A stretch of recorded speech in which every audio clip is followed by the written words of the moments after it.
Hey everybody, Mike McWilliams upstairs to the right music. In today's episode, I would like to actually get a little personal and talk about some of the albums that were a really big influence on me growing up and becoming a songwriter and a producer. The order can shift from time to time. I try to put it in the most relevant order in terms of importance and actually how much I've listened to those albums, because all five of these I've listened to many times. But going from 5 to 1, pretty much, it doesn't show exactly the importance per se, but it just kind of shows the relevance, I suppose, is what I'm trying to say, in the work that I've done. Now, with a little background on my beginnings, my humble musical beginnings, I grew up in a household. My father was an airline pilot, my mother was a doctor of psychology. And the music that he listened to really, it didn't vary at all, to be frank with you. My father listened to jazz. In Los Angeles, he constantly listened to the radio station KKGO, or in the car and at home, or he listened to classical music when he, on different radio stations, as well as the albums that he owned. So the only two album type that my father owned were jazz albums and classical music albums. And when he was home, that's pretty much what I listened to, from the time I'm 3, 4, 5, 6, 7, 8, into the time that I became a teenager in 1980. Now, my mother, she didn't listen to very much music at all, to be honest with you. And when she did listen to it, she really listened to his things that she loved. And one of her favorite artists' albums actually made this list, because actually it's a great album. We'll get to that in a moment. But let's start at, by the time I became a teenager, of course, I began to explore my own musical taste. Now, this was, the 80s, and so, the advent of MTV had come out, so I was getting a lot of influences from MTV musically, and it was a varied, we talk about how during that time Rick James was protesting, the R&B artist was protesting about there being a color line on MTV, that his videos weren't getting played, that they were really just going for Michael Jackson and Prince, and that was it. Into the advent of BET, which came out, and then you saw a lot more R&B stuff, but it really, anyway, I'd like to say that, MTV at that time in its early beginnings reflected middle America taste. And being on the West Coast, that was kind of an interesting thing to experience. And whether, good, bad, or whatever, it had a big influence on me in terms of my own musical taste. So let's start with number 5 of my most influential albums personally, is AC/DC's Back in Black. It was the summer of 1982. I was in Los Angeles in Westwood, walking down the street with my friends. I was 15 years old, and I was walking by Tower Records. You remember record stores? I was walking by Tower Records, and they used to have this huge speaker that they had outside the store where they were just blasting, music all the time. It really filled up the whole block. I doubt that they would get away with something like that these days, but in any case, I was walking down the street and the song Back in Black kicked in. And I remember I stood still. My friends kept walking, but I stood and I was like, what is this? That drum sound, that that kick drum really took me, aback, because I had never heard, something that was just so primal in its depth, and and I could feel it right here. And I immediately went in and bought that record and took it home and wore it out and enjoyed it. One of the things that to this day that I try to do is I studied everything that I could about where that album was recorded, what board it was recorded on, what tape machines it was recorded on, what effects were used, what drum kit was used, perusing magazines and then later on the internet to try to find out as much as I could about the production of this album so that I could try to recreate it in some way or another. Talk about chasing tone. To get that Back in Black kick sound. And to this day, that is one of my favorite drum tones ever, ever. Okay, coming in at number 4 is Led Zeppelin's Houses of the Holy. A fantastic album, atmospheric album, a rock album, Led Zeppelin, in my opinion, at its very best. Now, I'm not going to stand here and pretend like I knew a lot about Led Zeppelin in my early years. As a matter of fact, funny story. So when I was 13, I went on a camping trip with a bunch of people my age at that time. This was 1980, so I was 13. And went up to British Columbia. So drove up from Los Angeles up the coast, past San Francisco, through Seattle, up the coast, up to British Columbia for a month, I think it took or so to take that trip. And there was this girl, there's always a girl, that was in this group, and I really, really liked her, man.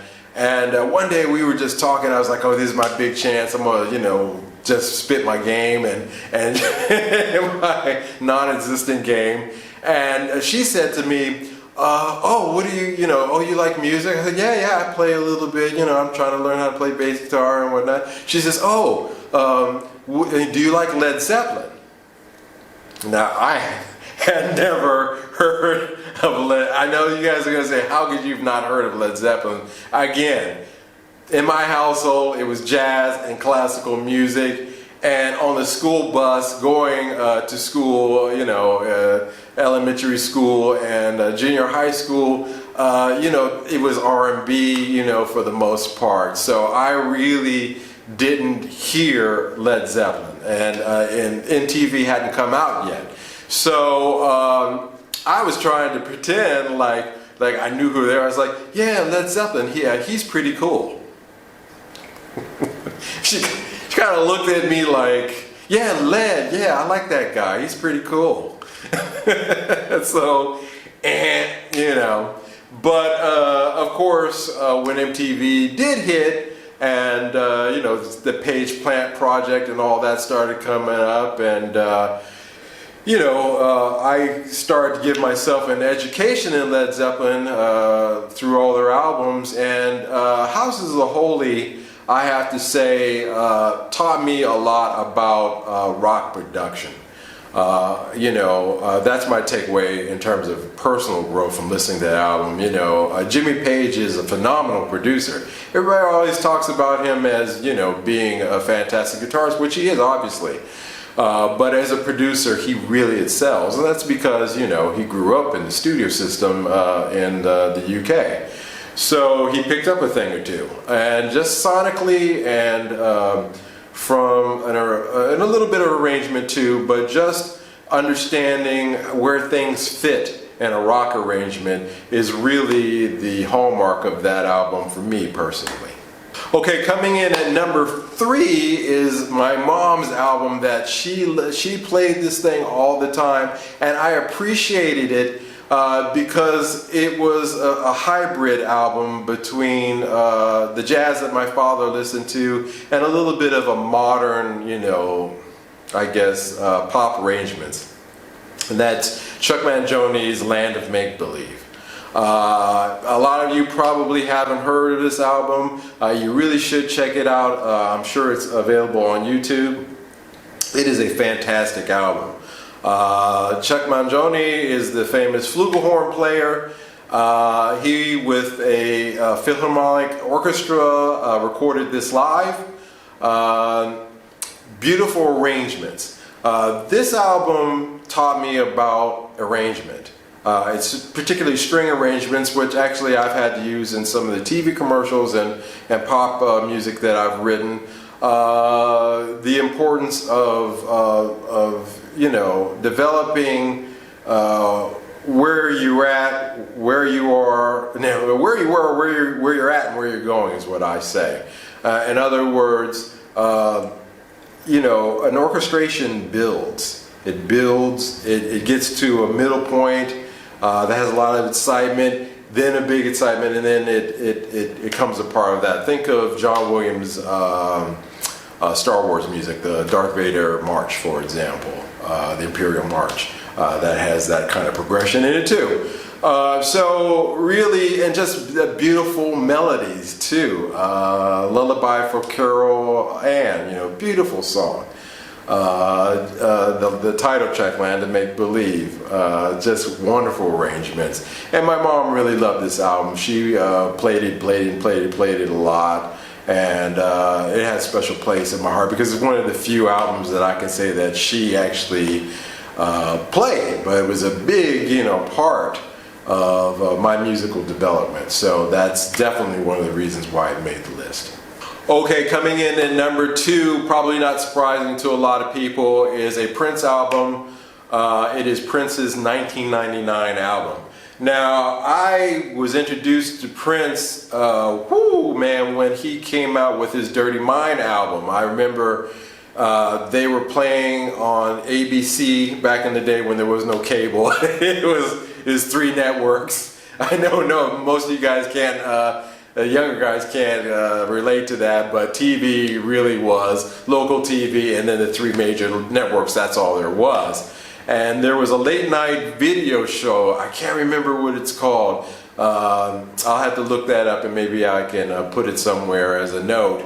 But this late night video show was one of the early pioneers it was before MTV. And Prince came on performing Dirty Mind. And I was sitting there with my brother and sister watching this black dude in a trench coat, a pair of look like panties, boots, and you know, a Telecaster. And I was thinking to myself, man, this is the most freakish thing I've ever seen. I did not dig it at all. It just, there was just something about it that was just too much for me at 10, 12, 11 years old. What was that, 79? So yeah, I was 12 years old. I was like, who is this cat? But his Controversy album came out, and I had a lot of friends that really dug that album, so they were playing it. So I started saying, oh, okay, this is something. And then 1982 came out. MTV at the same time was starting to boom, and of course, Little Red Corvette hit. And the first song from the 1999 album. Actually, the title track came second, I believe. Maybe I'm mixing that up. But in any case, between 1999 and Little Red Corvette, the videos for those, big influence on me. I was like, whoa, this guy, is this the same cat that I saw dancing in his underwear? It was interesting how he had transitioned, which in itself is a lesson that if you're a recording artist, you need to be constantly changing and changing and changing. That's just the rule of that particular game.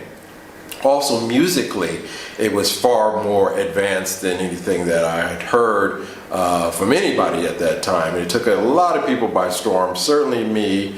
It got me into Lady Cab Driver, the funk guitar lick in that track. Really got me into really picking up guitar and learning how to play rhythm.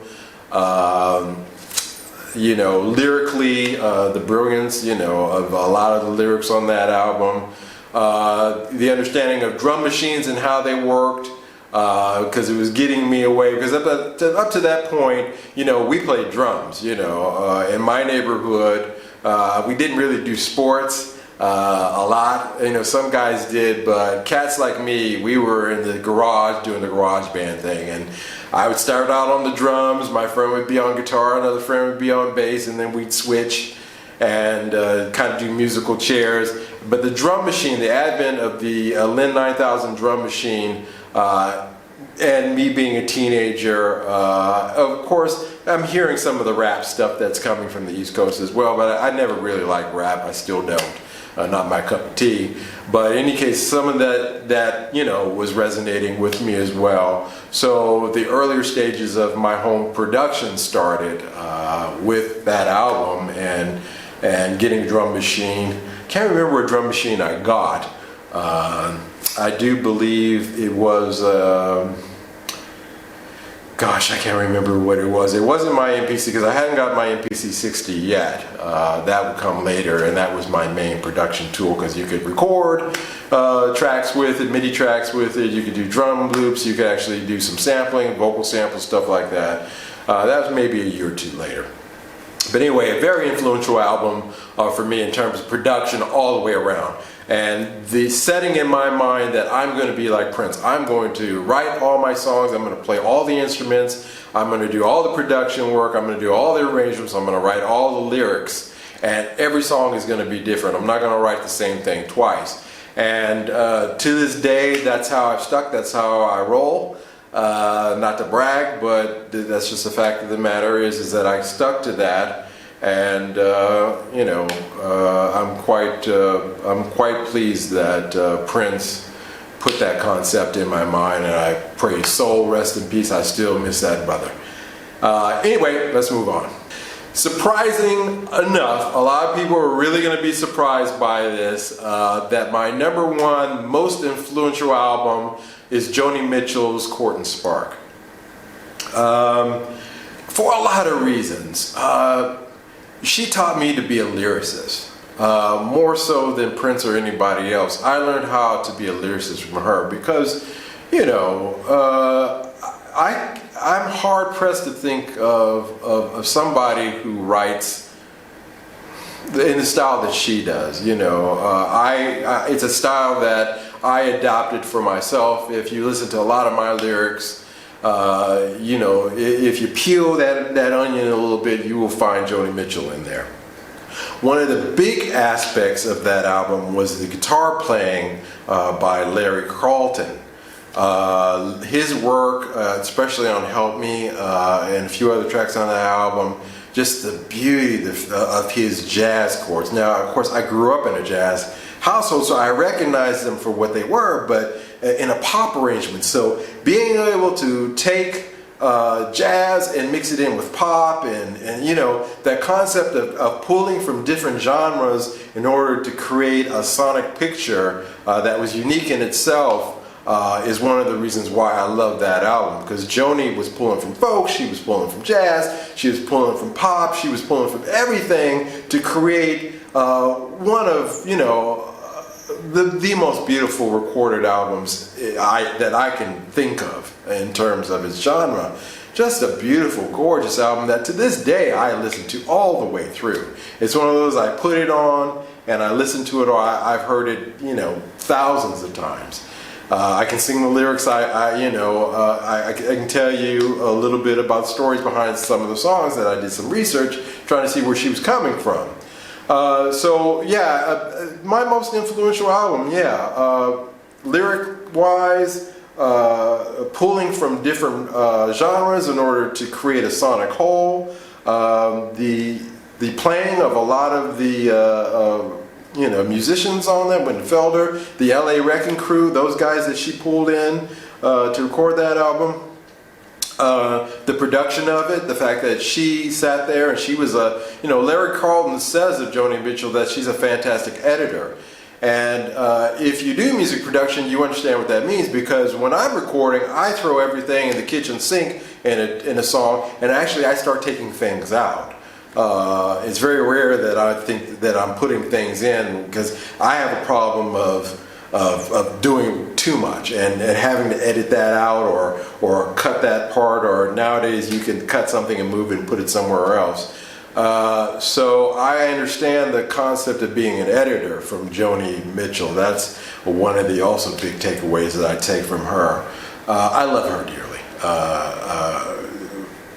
You know, really seriously the biggest musical influence on me, which a lot of people will find surprising if you listen to my records. You listen to some of my work, not the TV commercial stuff. Well, you know, maybe there's some of that in there, but if you listen to my records, especially my early records, you know, The Deep End, for example, you'll hear a lot where I was trying to come up with a Joni Mitchell-esque, you know, tone and quality to a lot of the music. And then, of course, later on, Asanoki, which is a pure rock album. Actually, there's a little bit of her in there as well. There's a little bit of all the albums that I just mentioned on this list in Asanoki. Certainly. Yeah. So these are the albums that formed my musical taste. Production-wise, editing-wise, lyric-wise, songwriting-wise, just all the way around. These are the albums that had a huge influence on me. And of course, there's individual songs. I can say that there are honorable mentions. Miles Davis, Kind of Blue, a pure jazz album. But that modal work that he did on that album certainly is a big influence. I think with the case of that album, it's kind of like the mood. So it taught me that you establish a mood in an album. You don't want to be all over the place with it. An album is like a story. It's like a book. It should be where there's a mood, a tone that's set. And that should carry through from the beginning. You can vary up, of course, and that's the trick, is setting a mood for an album, doing variations of it, but still keeping within that mood from beginning to end. And so Kind of Blue is one of those albums that certainly taught me that. Well, anyway, that's it for today. I hope you enjoyed the show. If you like what you saw, like what you heard, and found it interesting, I appreciate that. It's a little personal today, but I thought maybe I could share that with you. Take the time to hit the like button. YouTube uses that algorithm in order to, place this video up on its feed so that it gets to be seen by more people. If you really like what you saw, take the time to hit the subscribe button. I'm seeing that some of my videos on certain gear reviews, I'm getting up to 1,000 views on them. And I have 162, members, subscribers to this channel. So that tells me that there's about 800 other folks out there who I need to try to impress more to take the time to subscribe. If you're one of them and you haven't done it yet, take the time to subscribe. I really appreciate it. I'm not giving up on this channel. I do this for free. There's no money involved in this. This is just me sharing and hoping to influence somebody myself, maybe with something that I say or something that I show. So the gift of this back to me is to see that some people are actually watching and enjoying it. And until the next show, you guys take care. I'll see you later. Bye-bye.